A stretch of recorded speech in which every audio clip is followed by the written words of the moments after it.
Brian Norman Jr. Yeah.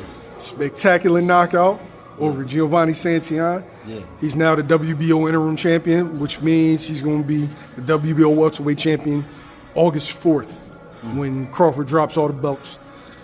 What's your thoughts on the performance? I mean, it was kind of the fight I thought it would be. Not saying the win part, because I didn't know who was going to win. But what I meant was the back and forth action. And I mean, that fight wasn't going to be nothing else. It was going to be a war. Santillan didn't like to move his head. He got caught with some great uppercuts and hooks. And I mean, it ended the way it ended. It was a good fight, though. Entertaining fight. Very entertaining. I thought Santillan started off fast, a little too fast.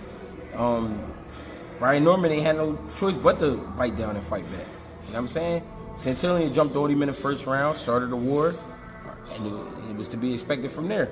What I like that Brian Norman did, though, was at times he took a step back, took a step around, and he would counter, or he just would sneak a shot in there. You know what I mean? That was smart of him to do, but that was a good fight. Was that a statement? Because after the Boca Chica fight, I feel like people were down on him. And, you know, he was getting criticism from this place, getting criticism from that place, and he was the underdog heading into that fight.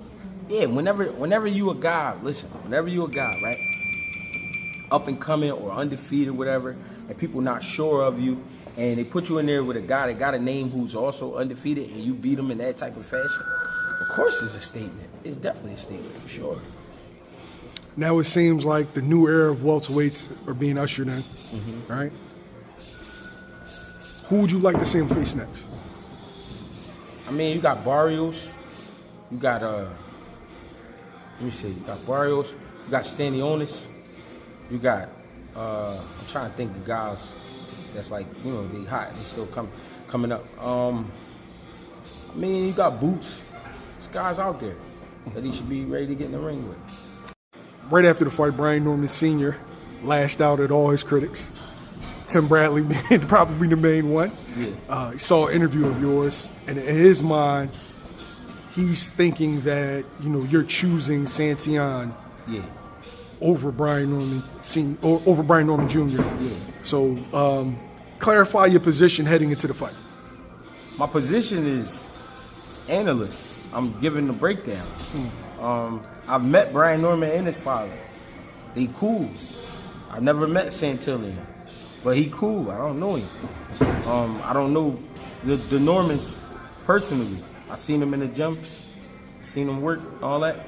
But all I was given was a breakdown, and all I said in the breakdown was, if Santillan do this and continue to do this, the fight will go this way. If Brian Norman wants to win, he'll have to do this. So I think sometimes people they hear what they want to hear.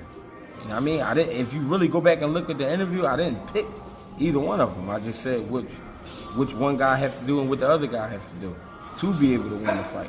You know what I mean? But again, his back was against the wall, so everybody gonna look like they're against you anyway, because you knew it was a situation where he had to win. And I said in the beginning of the interview, this is a crossroads type of fight for Brian Norman, because the last two performances wasn't really, you know what I mean? So he was gonna have to do something. But we in this day and time where everybody wants you to be their friend. You know what I mean? And I don't dislike the Normans. They work hard like everybody else do. They was handling their business. He went out there and won. Congratulations to the young man.